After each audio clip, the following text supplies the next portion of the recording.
എന്റെ വായിലിട്ടിട്ട് സിറാജ് ഉസ്താദേ എന്ന് പറഞ്ഞ് പ്രസംഗിക്കണ ഒരു ഉമ്മ ഉണ്ട്. അപ്പൊ എന്റെ പൊന്നാര സിറാജുദ്ദീൻ ഉസ്താദെ, ഉസ്താദിനോടും മറ്റുള്ള ഉസ്താദുമാരോട് എനിക്ക് പറയാനുള്ളത്, ഉസ്താദെ, എന്നെ ഒരുപാട് കുറ്റം പറയുന്ന ഒരു ഉമ്മ ഉണ്ട്. അള്ളാഹു അതിന് ആഫിയത്തുള്ള ദീർഘായുസ് കൊടുക്കുമാറാകട്ടെ.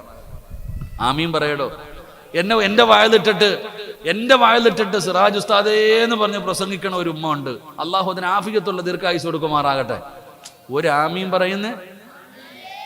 നിങ്ങൾക്ക് എന്താ? എനിക്കില്ലാത്ത സങ്കടം നിങ്ങൾക്ക് എന്തിനാ? അള്ളാഹു ആഫിയത്തുള്ള ദീർഘായുസ് കൊടുക്കുമാറാകട്ടെ. ഇവിടെ നമ്മളെപ്പോഴും നമ്മളെ കുറ്റം പറയുന്നവർക്ക് വേണ്ടി നമ്മൾ ദുആ ചെയ്യണം.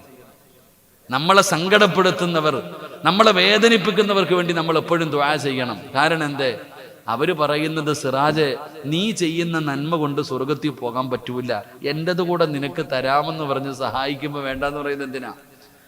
ഇൻസ്റ്റാഗ്രാമിലൂടെ റീൽസും എടുത്ത് നടക്കുന്ന ഉമ്മമാരെ, പെങ്ങന്മാരെ, റീൽസിന്റെ കാലമാണല്ലോ. എവിടെ നോക്കിയാലും റീൽസാണ്, എവിടെ നോക്കിയാലും റീൽസാണ്. ഉമ്മയുടെ റീൽസ് മകളെടുക്കുന്നു, മകളുടെ റീൽസ് ഉമ്മയെടുക്കുന്നു, പരസ്പരം ഷെയർ ചെയ്യുകയാണ്. വല്ലാത്ത കാലഘട്ടമാണ്. പ്രായം ചെന്ന ഉമ്മമാര് പോലും ട്രോളാറുണ്ടോ. ഉമ്മമാര് പോലും, പടച്ചവനെ, 50, 40, 50, 60 വയസ്സ് കഴിഞ്ഞ ഉമ്മമാര് പോലും, പടച്ചവനെ, നിങ്ങൾ സന്തോഷിക്കണ്ട എന്ന് പറയുന്നില്ല, നിങ്ങൾ അടിച്ചു പൊളിക്കണ്ട എന്ന് ഞാൻ പറയുന്നില്ല. പെങ്ങളെ, സന്തോഷിച്ചോ, അടിച്ചു പൊളിച്ചോ, അത് അള്ളാഹുവിന്റെ ദീന് പറഞ്ഞ രീതിയിൽ പോരെ പെങ്ങള്. അള്ളാഹുവേ, ഉമ്മമാര് വരെ ഞങ്ങളെയൊക്കെ കളിയാക്കുന്ന ഒരുപാട് പേരുണ്ട്. ഇന്നത്തെ ഉമ്മമാര്, പ്രായം ചെന്ന ഉമ്മമാര് വരെ റീൽസ് എടുക്കുന്ന കാലമാ. അള്ളാഹു കാത്തിരക്ഷിക്കുമാറാകട്ടെ. എന്നെ ഒരുപാട് കുറ്റം പറയുന്ന ഒരു ഉമ്മ ഉണ്ട്. അള്ളാഹു അതിന് ആഫിയത്തുള്ള ദീർഘായുസ് കൊടുക്കുമാറാകട്ടെ. ആമീൻ പറയടോ. എന്റെ വായിലിട്ടിട്ട് സിറാജ് ഉസ്താദേ എന്ന് പറഞ്ഞ് പ്രസംഗിക്കണ ഒരു ഉമ്മ ഉണ്ട്. അള്ളാഹു അതിന് ആഫിയത്തുള്ള ദീർഘായുസ് കൊടുക്കുമാറാകട്ടെ. ഒരു ആമീൻ പറയുന്നേ. നിങ്ങൾക്ക് എന്താ? എനിക്കില്ലാത്ത സങ്കടം നിങ്ങൾക്ക് എന്തിനാ? അള്ളാഹു ആഫിയത്തുള്ള ദീർഘായുസ് കൊടുക്കുമാറാകട്ടെ.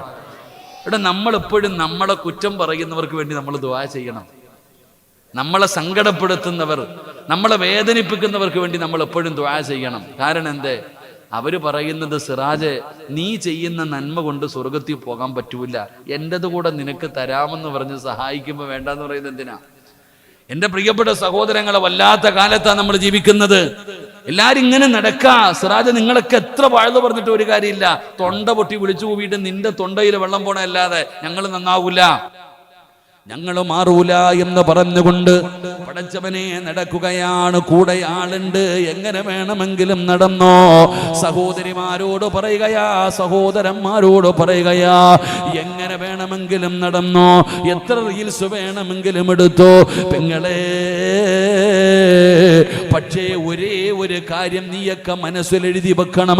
എന്റെ ചെറുപ്പക്കാരോട് പറയുകയാ, മക്കളെ, ഒരേ ഒരായത്ത് നിന്റെ ഹൃദയത്തിൽ എഴുതി വെക്കണേ.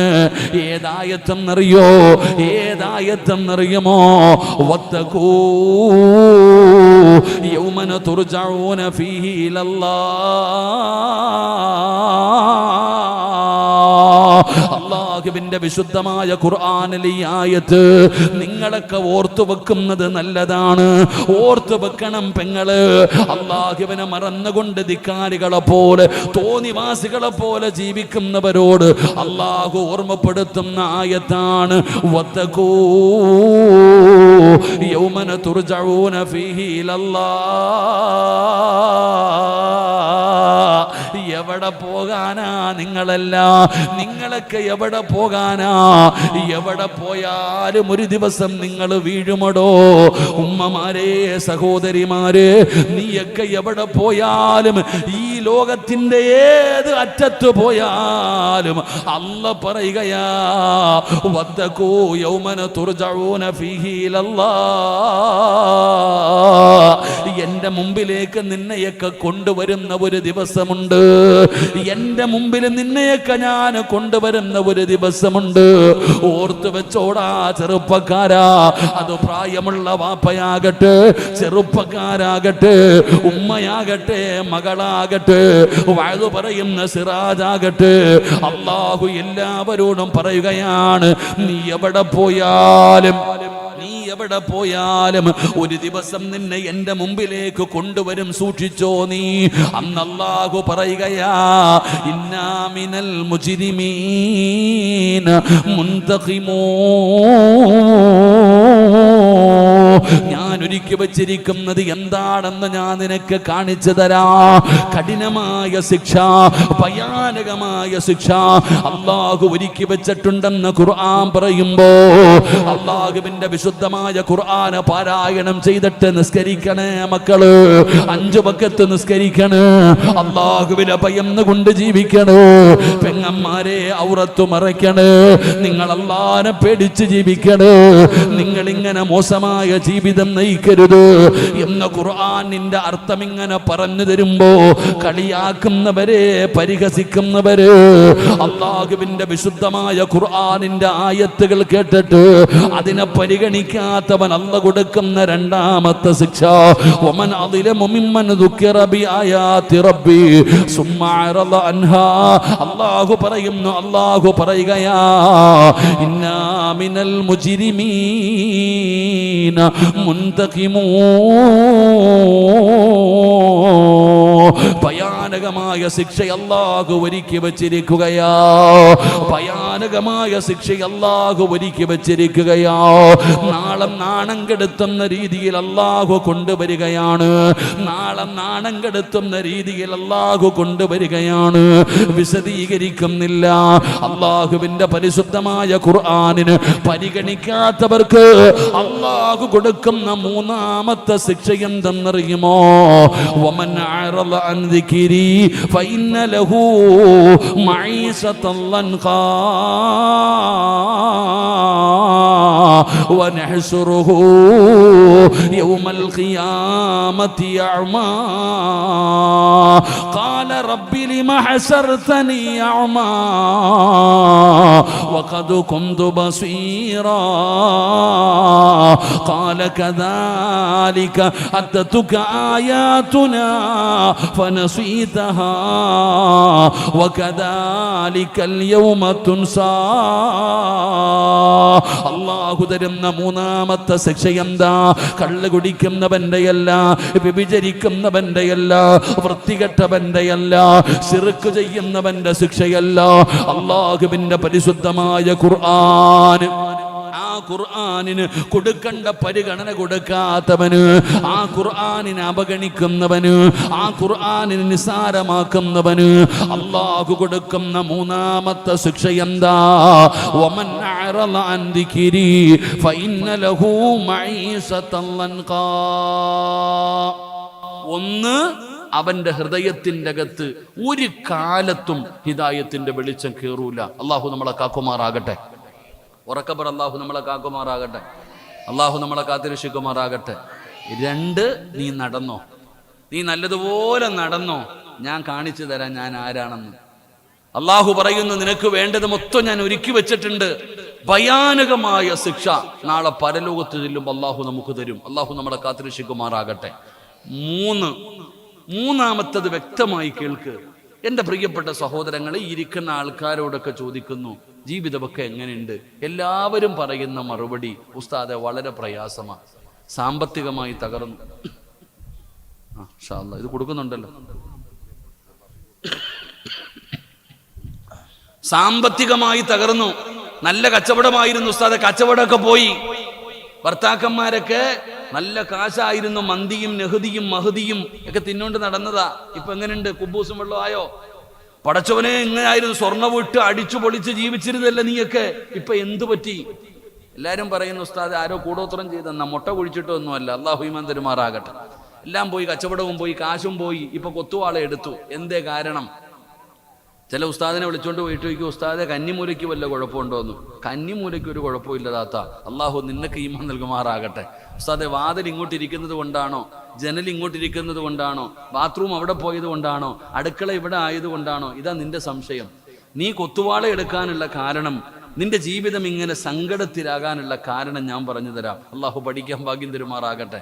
എൻ്റെ പ്രിയപ്പെട്ട സഹോദരങ്ങളെ, എടാ നല്ല കച്ചവടം ഉണ്ടായിരുന്നു നിനക്ക്, ഇപ്പം കച്ചവടം ഉണ്ടോ? ഇല്ല. നല്ല ബിസിനസ് ആയിരുന്നു, സാമ്പത്തികമായി തകർന്നു.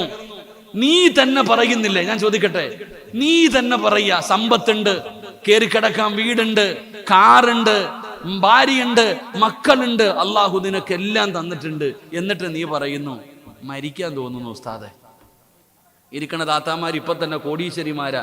എത്ര ലക്ഷത്തിന്റെ സ്വർണം ഇപ്പൊ തന്നെ ശരീരത്തിൽ ഇട്ടിട്ടുണ്ടോ എന്ന് നിങ്ങൾക്ക് തന്നെ അറിയത്തില്ല. അള്ളാഹു ബർക്കത്ത് ചെയ്യുമാറാകട്ടെ. ആമീൻ പറ. അള്ളാഹു ബർക്കത്ത് ചെയ്യുമാറാകട്ടെ. പെങ്ങളെ ധരിക്കാനുണ്ട്, എല്ലാം നിനക്കുണ്ട്. നീ ചിന്തിച്ചു നോക്കിയേ, നിനക്ക് തോന്നാറില്ല ജീവിതം അവസാനിപ്പിക്കാൻ? എന്തേ അതിന്റെ കാരണം? എന്തേ അതിന്റെ കാരണം? അള്ളാഹു പറയുകയാണ്, വമൻ അഅറദ അൻ ദിക്രി ഫഇന്ന ലഹു മഈശതൻ ലൻകാ. അള്ളാഹുവിന്റെ വിശുദ്ധമായ ഖുർആനിന് കൊടുക്കേണ്ട പരിഗണന കൊടുക്കാതെ വന്നപ്പോ അള്ളാഹു തകർത്തതാടോ, അള്ളാഹു തകർത്തതാടോ. നിന്റെ കച്ചവടം അള്ളാഹു തകർത്തതാണ്, നിന്റെ ലാഭം അള്ളാഹു നഷ്ടപ്പെടുത്തിയതാണ്. കാരണം നീ ഖുർആനിനെ പരിഗണിച്ചില്ല. അള്ളാഹു തകർത്തടോ. സാമ്പത്തികമായി, മാനസികമായി, ശാരീരികമായി. പടച്ചവനെ, എത്രയോ സമ്പത്തുണ്ടായിരുന്ന നീ, ഒരുപാട് ഷോപ്പുകൾ ഉണ്ടായിരുന്ന നീ, ഇന്ന് നീ തന്നെ പറയുന്നു മരിച്ചാ മതിയെന്ന്. എവിടെ എത്തിയടോ? അള്ളാഹുവിന്റെ വിശുദ്ധമായ ഖുർആനിനെ നീയൊക്കെ മറന്നപ്പോ, അതൊക്കെ അലമാരിയുടെ മുകളിൽ പൊടിയടിക്കുന്നത് അവസ്ഥയിൽ അള്ളാഹുവിന്റെ ഖുർആനിനെ നീയൊക്കെ മാറ്റിവെച്ചപ്പോ അള്ളാഹു സാമ്പത്തികമായി തകർത്തില്ലേ? അള്ളാഹു കച്ചവടം മുഴുവനും തകർത്തില്ലേ? മെഴുകുതിരി ഒരുകുന്നത് പോലെ ഉരുകുകയല്ലേ? അള്ളാഹു തന്ന ശിക്ഷയാ സഹോദരാ, അല്ല തന്ന ശിക്ഷയാണ്. ഉരുക്കുമടാ നിന്നെ. അള്ളാഹു സന്തോഷമുള്ള ജീവിതം തരൂല. വമൻ അഅറദ അൻ ദിക്രി ഫഇന്ന ലഹു മഈശതൻ ലൻകാ. നിന്നെ സാമ്പത്തികമായി തകർക്കുകയാണ്, നിന്റെ കച്ചവടം തകർക്കുകയാണ്, ബർക്കത്ത് നഷ്ടപ്പെട്ടു പോവുകയാണ്. ഇത് ദുനിയാവിൽ അല്ലാഹു തരുന്ന ശിക്ഷയാ, ഇത് ദുനിയാവിൽ അല്ലാഹു തരുന്ന ശിക്ഷയാ. ഇനി പടച്ചവനെ, മരണത്തിന് ശേഷമുള്ള ശിക്ഷ എന്താ? നിന്നെ കുളിപ്പിച്ചു, കഫം പൊതിഞ്ഞു, നല്ല രീതിയിൽ പള്ളിയിൽ കൊണ്ടുപോയി നിസ്കാരം കഴിഞ്ഞു, 6 അടി മണ്ണിലേക്ക് നിന്റെ ജനാസ ഇറക്കി വെക്കുകയാ. നല്ലതുപോലെ കുളിപ്പിച്ചു കൊണ്ടുപോയി ഖബറടക്കി. നാളെ പടച്ച റബ്ബിന്റെ പരലോകത്തേക്ക് നീ എഴുന്നേറ്റ് വരുമ്പോ ഖാല റബ്ബി ലിമ ഹസർതനി അഅമാ വഖദ് കുന്തു ബസീറാ. കണ്ണ് കാണുന്നില്ല. നാളെ കണ്ണ് കാണാത്തവനെ പോലെ, ചെവി കേൾക്കാത്തവനെ പോലെ നീ നാളെ പടച്ച റബ്ബിന്റെ പരലോകത്തേക്ക് കടന്നു വരികയാണ്. കണ്ണ് കാണൂല, ചെവി കേൾക്കൂല, അന്ധനെ പോലെ എഴുന്നേറ്റ് വരികയാണ്. നീ തന്നെ റബ്ബിനോട് ചോദിക്കുകയാണ്, അല്ലാഹുവേ, അല്ലാഹുവേ, ഖാല റബ്ബി ലിമ ഹസർതനി അഅമാ വഖദ് കുന്തു ബസീറാ. ഖാല കദാലിക അതതുക ആയാതുനാ ഫനസീതഹാ വകദാലികൽ യൗമ തുൻസാ. അല്ലാഹുവേ, ദുനിയാവിൽ ജീവിക്കുന്ന കാലത്ത് എനിക്ക് കണ്ണ് കാണുമായിരുന്നു, ചെവി കേൾക്കുമായിരുന്നു. ഇന്നെന്തു പറ്റി പടച്ചവന്? കണ്ണ് കാണുന്നില്ല പടച്ചവന്, ചെവി കേൾക്കുന്നില്ല പടച്ചവന്. അല്ലാഹുവേ, എന്തു പറ്റി എന്ന് ചോദിക്കുമ്പോ അല്ലാഹു പറയുന്നു, നീ അഭിനയിച്ചവനല്ലേ പെങ്ങളെ. നിനക്ക് അല്ലാഹുവിന്റെ ഖുർആനിന്റെ ആയത്തുകൾ ഓതിയിട്ട് ഈ പഠിക്കുന്ന 10-30ഓളം വരുന്ന ആൺകുട്ടികൾ, 35 ആൺകുട്ടികൾ, 10-20ഓളം പെൺകുട്ടികൾ വാടക റൂമിനകത്ത് കിടക്കുന്നു, പള്ളിയുടെ മുകളിൽ കിടക്കുന്നു.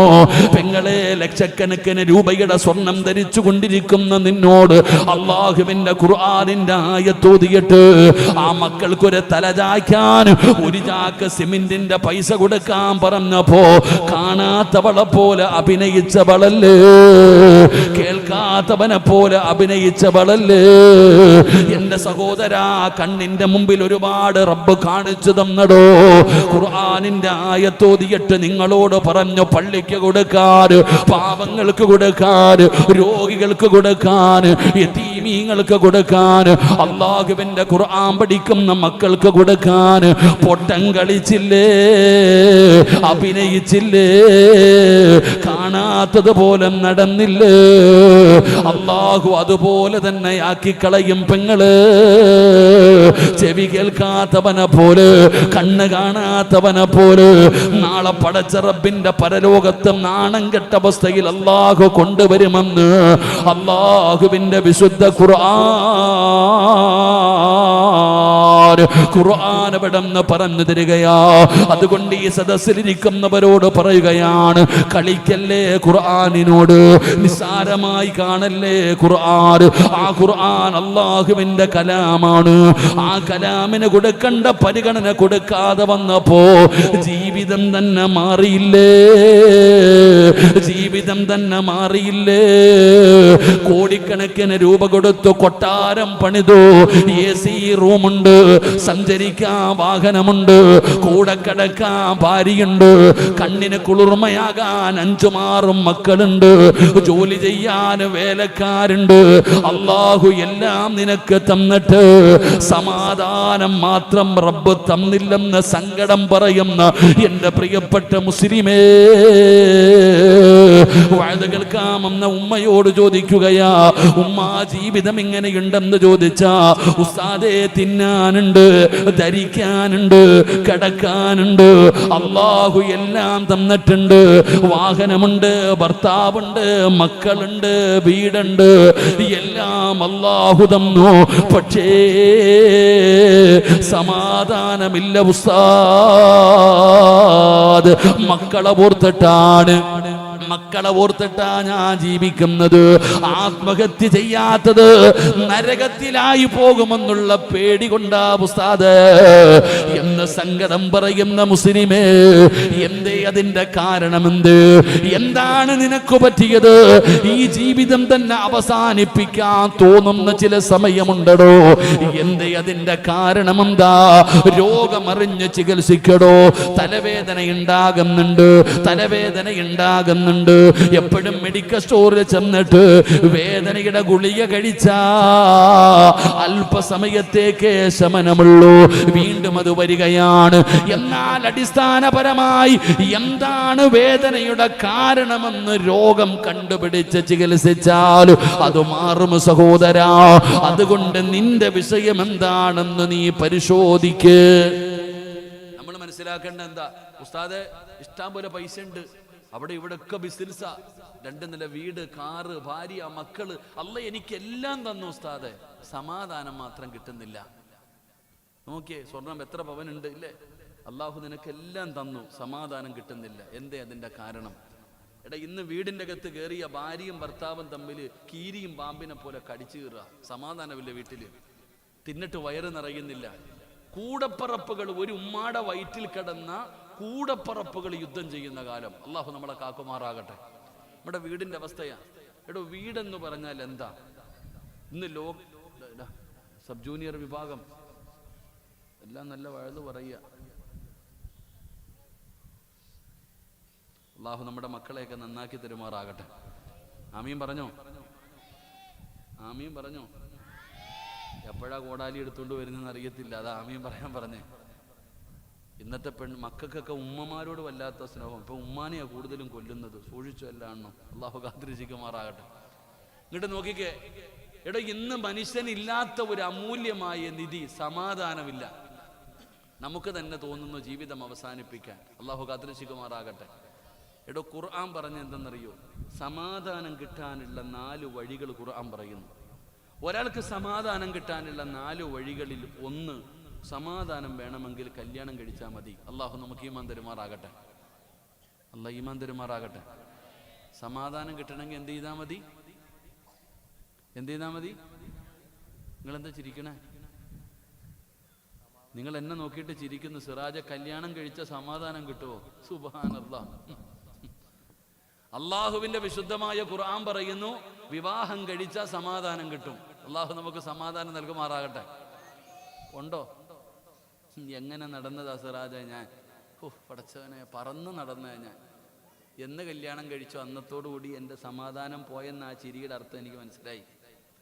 ഇവിടെ ഖുർആൻ പറഞ്ഞ് വിവാഹം കഴിച്ച സമാധാനം കിട്ടും.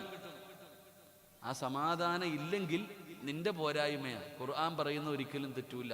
അള്ളാഹു നമുക്ക് സമാധാനം നൽകുമാറാകട്ടെ. 2, ഒരു മനുഷ്യൻ്റെ വീട് ഒരു മനുഷ്യന് സമാധാനം കൊടുക്കും. നീ ഊട്ടി പോയാലും കൊടൈക്കനാലിൽ പോയാലും മൈസൂർ പോയാലും ഗോവയിൽ പോയാലും അമേരിക്കയ്ക്ക് പോയാലും എവിടെ പോയാലും നീ പറയുന്നത് എന്തേ? വീടെത്തിയാൽ മതിയായിരുന്നു പടച്ചവനെ. തിരിച്ച് വീടെത്തിയാൽ മതി. കാരണം എന്തേ? വീട്ടിൽ വന്നാൽ സമാധാനം കിട്ടും. എന്നാൽ ഇന്ന് നിന്റെ വീട്ടിൽ സമാധാനം ഉണ്ടോ? ഇല്ല. ഇന്ന് അങ്ങോട്ട് ചെല്ലാൻ തന്നെ ആകെ പ്രശ്നമാണ്. നമ്മുടെ വീടുകളിൽ നിന്ന് സമാധാനമില്ല. ആ സമാധാനം കിട്ടാത്തതിൻ്റെ കാരണം ആരും സിഹ്ർ ചെയ്തൊന്നുമല്ല. സിഹ്ർ ചെയ്യുന്നവരുണ്ട്. അള്ളാഹു കാത്തിരക്ഷിക്കുമാറാകട്ടെ. നിനക്കൊരു 101 രൂപയുടെ പണിയേ ഉള്ളൂ. ഒരു വെറ്റിലയും ഒരു മുട്ടയും മതി. നീ ചെയ്തിട്ട് അങ്ങ് പോകും. അനുഭവിക്കുന്നവനെ അവൻ അതിൻ്റെ പ്രയാസം അറിയൂ. അള്ളാഹു നമ്മളെ കാത്തിരക്ഷിക്കുമാറാകട്ടെ. അള്ളാഹു നമ്മളെ കാത്തിരക്ഷിക്കുമാറാകട്ടെ. എൻ്റെ പ്രിയപ്പെട്ട സഹോദരങ്ങളെ, വീട്ടിലെ പ്രശ്നം എന്താ? ഞാൻ പറഞ്ഞു തരാം. നിന്റെ വീടിൻ്റെ അകത്ത് സമാധാനവും സന്തോഷവും ഇല്ലാത്തതിൻ്റെ ഒന്നാമത്തെ കാരണം നിന്റെ വീടിൻ്റെ അകത്ത് ഒരു കണ്ണുനീര് വീഴുന്നുണ്ടതാ. നിങ്ങളുടെ വീടിൻ്റെ അകത്ത് ഒരു കണ്ണുനീര് വീഴുന്നുണ്ട്. ആ കണ്ണുനീര് തുടച്ചാൽ മതി, പ്രശ്നം മാറും. നിന്റെ വീടിൻ്റെ അകത്ത് വീഴുന്ന കണ്ണുനീര് തുടയ്ക്കാൻ നീ തയ്യാറായാൽ ഇന്നത്തെ രാത്രി മുതൽ നിന്റെ വീട്ടിലെ ജീവിതം മാറും. അള്ളാഹു നമുക്ക് ഭാഗ്യം തരുമാറാകട്ടെ. ആരാ കരയുന്നതാരാ? നബിതങ്ങൾ പറഞ്ഞല്ലോ 5 കാര്യങ്ങൾ ഭൂമിയിലിരുന്ന് കരയുമെന്നാണ്. 5 കാര്യങ്ങൾ ഭൂമിയിലിരുന്ന് തേങ്ങുകയാണ്. ഒന്നാമത്തെ കാര്യം അല്ലാഹുവിന്റെ പള്ളിയാ. പള്ളിക്കകത്ത് നിസ്കരിക്കാൻ ആളില്ലാതെ വന്നാ പള്ളി കരയുമടോ, പള്ളി കരയുമടോ. പള്ളി കരഞ്ഞാൻ നാട്ടുകാരറിയുമടോ. അല്ലാഹുവിന്റെ പള്ളിക്കകത്ത് നമസ്കരിക്കാൻ ആളില്ലാതെ വരുമ്പോ പള്ളി തേങ്ങുകയാണ്. പള്ളി തേങ്ങിയാൽ നാട്ടുകാരറിയുകയാണ്. പെങ്ങളെ, രണ്ടാമത് കരയുന്നത് ഖുർആനാ. നിന്റെയൊക്കെ വീടിന്റെ അകത്ത് ഖുർആൻ ഇരിക്കുന്നുണ്ട്. ആ ഖുർആൻ നീ ഒന്ന് തൊടാതെ വരുമ്പോ, ആ ഖുർആൻ എടുത്തൊന്ന് പാരായണം ചെയ്യാതെ വരുമ്പോ, ആ ഖുർആൻ നിന്റെ വീടിന്റെ അകത്തിരുന്ന് കരയുകയാ. ആ കണ്ണുനീര് വീണാൽ എങ്ങനെയാ സമാധാനം കിട്ടുക? ആ കണ്ണുനീര് വീണാൽ എങ്ങനെയാ ബർക്കത്തുണ്ടാവുക? എങ്ങനെയാണ് നിന്റെ വീട്ടിൽ സന്തോഷമുണ്ടാവുക? അല്ലാഹുവിന്റെ വിശുദ്ധമായ ഖുർആൻ ഒരു വീടിന്റെ അകത്തിരുന്ന് കരയുകയാണ്. വീട്ടുകാര് തൊടുന്നില്ലടോ, വീട്ടുകാര് പാരായണം ചെയ്യുന്നില്ലടോ, അതിന്റെ മുകളിലിരിക്കുന്ന പൊടി പോലും ഒന്ന് തുടയ്ക്കുന്നില്ലടോ. വയത് കേൾക്കാമെന്ന സഹോദരിമാരോട് ചോദിക്കട്ടെ, കൊട്ടാരം പോലെ പടുതിരിക്കുന്ന വീടിന്റെ അകത്ത് സമാധാനമില്ല. എന്നാ നീ ജനിച്ച കുടിനെ കുറിച്ചൊന്ന് ചിന്തിക്ക്. നമ്മളൊക്കെ ജനിച്ച ഒരു വീടുണ്ടല്ലോ, നമ്മുടെ തറവാടുണ്ടല്ലോ. ആ തറവാട് കോടികൾ കൊടുത്ത് ചെലവഴിച്ച് വെച്ച വീടല്ല പടച്ചവനെ. ആ പഴയ ഓല ഷെഡ്, ആ ഓടിട്ട വീട്, ആ ചെറിയ വീട്, ആ വീടിന്റെ അകത്ത് സമാധാനമുണ്ടായിരുന്നു. അല്ലാഹുവേ, കഴിക്കാൻ ഭക്ഷണമില്ല, മന്തിയില്ല, ബിരിയാണിയില്ല, ചിക്കനില്ല, കഞ്ഞിയും പയറും ചോറും ചമ്മന്തിയുമാണെങ്കിലും കഴിച്ച വയറ് നിറയുമായിരുന്നു. കൂടപ്പിറപ്പുകൾ തമ്മിൽ സ്നേഹമുണ്ടായിരുന്നു. വാപ്പയും ഉമ്മയും തമ്മിൽ സ്നേഹമായിരുന്നു. വല്ലാത്ത സന്തോഷമായിരുന്നു. ഇന്നും ആ വീടിന്റെ അകത്ത് പോയി കിടന്നാൽ ഒരു സമാധാനമാ, സന്തോഷമാ. എന്തേ അതിന്റെ കാരണമെന്നറിയോ? നീ കോടികൾ ചെലവഴിച്ചു പണിത കൊട്ടാരത്തിൽ കിട്ടാത്ത സന്തോഷം ആ കുടിലിനകത്ത് എങ്ങനെ വന്നെന്നറിയോ? അല്ലെങ്കിൽ കുടുംബ വീട്ടിൽ താമസിക്കുന്നവരോട് ചോദിക്കടോ. കുടുംബ വീടിനൊരു ബർക്കത്താ, കുടുംബ വീടിനൊരു ബർക്കത്താ. ആ ബർക്കത്തിന്റെ കാരണമെന്തെന്നറിയോ? നിന്റെ പ്രിയപ്പെട്ട മാതാവുണ്ടല്ലോ, നിന്റെ വീടും ആ കുടുംബ വീടും തമ്മിലുള്ള വ്യത്യാസം എന്താണ്? ആ പഴയ വീട്ടില് നമ്മുടെ ഉമ്മ, അല്ലാ, മരണപ്പെട്ട ഉമ്മമാർക്ക് സ്വർഗം കൊടുക്കണേ അല്ലാ. ജീവിച്ചിരിക്കുന്ന ഉമ്മമാര് നീ ആഫിയത്തുള്ള ദീർഘായുസ് കൊടുക്കണേ അല്ലാ. നമ്മുടെ ഉമ്മമാരുണ്ടല്ലോ, മഗ്രിബിന് ബാങ്ക് വിളിക്കുന്നതിന് 10 മിനിറ്റ് മുമ്പ് ഒളുവെടുത്തിട്ട് നിസ്കാരപ്പായിൽ വരികയാണ്. എന്നിട്ട് അവിടെ ഇരുന്ന് കൊണ്ട് പറയും സുബ്ഹാനല്ലാഹി വബിഹംദിഹി സുബ്ഹാനല്ലാഹിൽ അലീം വബിഹംദിഹി അസ്തഗ്ഫിറുല്ലാഹ് അത് കേൾക്കാൻ എന്ത് രസമാണെന്നറിയോ. എന്തൊരു മനോഹരമായ രീതിയിൽ നമ്മുടെ ഉമ്മമാര് മഗ്‌രിബിന് ബാങ്ക് വിളിക്കുന്നതിന് 10 മിനിറ്റ് മുമ്പ് നിസ്കാരപ്പായിലിരുന്നിട്ട് ദിക്ർ പറയുകയാണ്. അപ്പോഴാണ് ഹയ്യാല സ്വലാ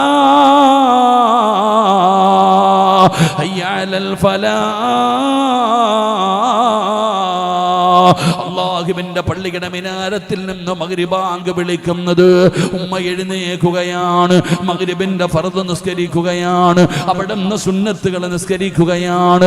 എല്ലാ നമസ്കാരവും കഴിയുമ്പോ ഉമ്മ എഴുന്നേറ്റ് ഓടാറില്ല.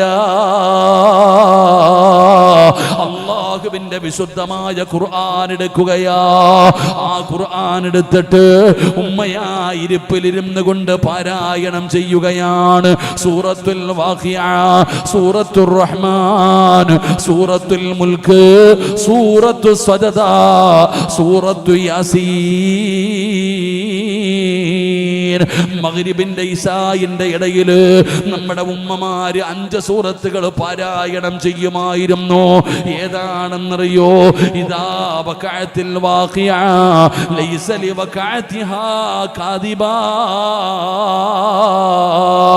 മഗ്‌രിബിന്റെ ഇശാഇന്റെ ഇടയിൽ നമ്മുടെ ഉമ്മയത് ഓതുമായിരുന്നു. ആ സൂറത്ത് ഓതിയാ കിട്ടുന്ന പ്രതിഫലം അറിയുവോ പെങ്ങളെ?